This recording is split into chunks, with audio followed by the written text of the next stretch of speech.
Hey there, YouTubers, fellow ZCFers! This is your zip code freaky geek, Matt Shiny in the 92805 zip code in Southern California, and today's zip code's in the state of Alaska. That's right, Alaska. A little bit different today. Alaska's a special case because it's one of two states not connected to the rest of the United States, the other one being Hawaii. If you look at a map, Alaska is usually thrown someplace else on the map because there's no room for it, and some of these chintzy maps they make. But if you were to look at a whole map of North America, Alaska would be way at the top, or pretty close to it, and separated from the rest of the United States by Canada. In any event, today's zip code journey is going to be a little different because I looked, and there are no zip codes in Alaska that end in 23 where people actually live, just P.O. box areas.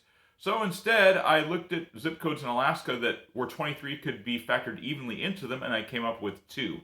And the one we're going to look at today is 99567, Chugiak, Alaska. Spelled C-H-U-G-I-A-K, Chugiak, Alaska.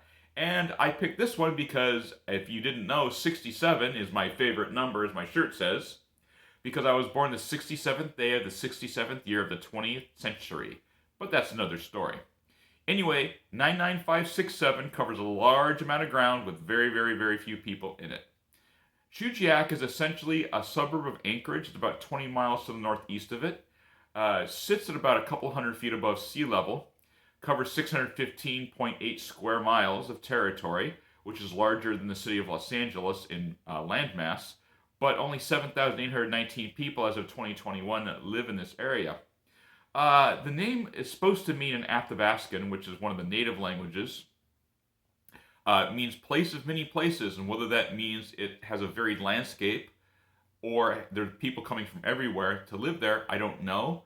But the modern non-native settlements started back in the 1950s, right after World War II, and men coming back from service and settling in and coming with their GI Bills settled up here and built a fairly prosperous area, as the median household income as of 2021 was $111,482. And so it's pretty well off, the area is. The airports in the area were takeoffs and landings, of course. And since this is Alaska and it's pretty far north compared to the rest of the United States,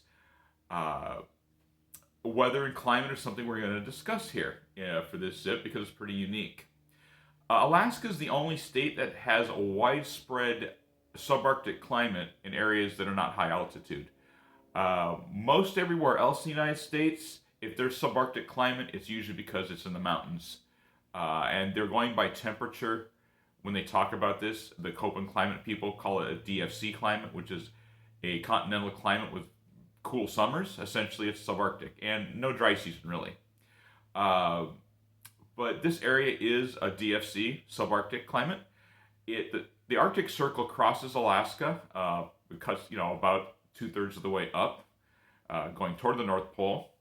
And the Arctic Circle sits at 66.5 degrees north. Chugiak sits at about 61, somewhere between 61 and 62 degrees north. So it's not Arctic, but it's close enough. So subarctic. The average temperature here for the year is 47 degrees.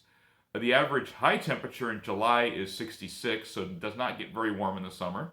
The average low in the winter is 10 degrees. So not as extreme as people might believe because of the ocean's influence, but it's just an overall cool to cold climate. The record low is 38 below, and the record high is 90 degrees. So that doesn't happen very often, though, here. But summer, when it comes, is very interesting because the amount of daylight they get is longer than everywhere else in the United States, unless you go farther north in Alaska. 18 minutes, not 18 minutes, more like 18 hours and 21 minutes is the longest amount of sunlight in this area. And conversely, in the winter, the shortest amount of sunlight is 5 hours and 28 minutes in the winter. So some extremes going on here, some trade-offs. Snow lies on the ground for an average of 176 days here. The average snowfall is 53.4 inches. So not as much as a lot of other places, but more often do they get it. The growing season here is essentially 100 days long, closely follows when there's no snow on the ground, which is essentially June, July, and August, and maybe early September, maybe late May. So there's your growing season right there. That is Chugiak in any event. If you like, hit subscribe, leave a comment in the comment section below. Even if you don't like, please leave a comment in the comment section below. I welcome all comments. I could always use improvement in this show and help. And especially if you're from this area or live here or have ever been here. Would appreciate hearing from you. Note this is a virtual journey, so anybody coming across this show, you must understand I've not been to every place that I talk about here. I have been to some of them. This is not one of them. But in any event, I welcome your comments. I look forward to seeing you in the next video. Take care.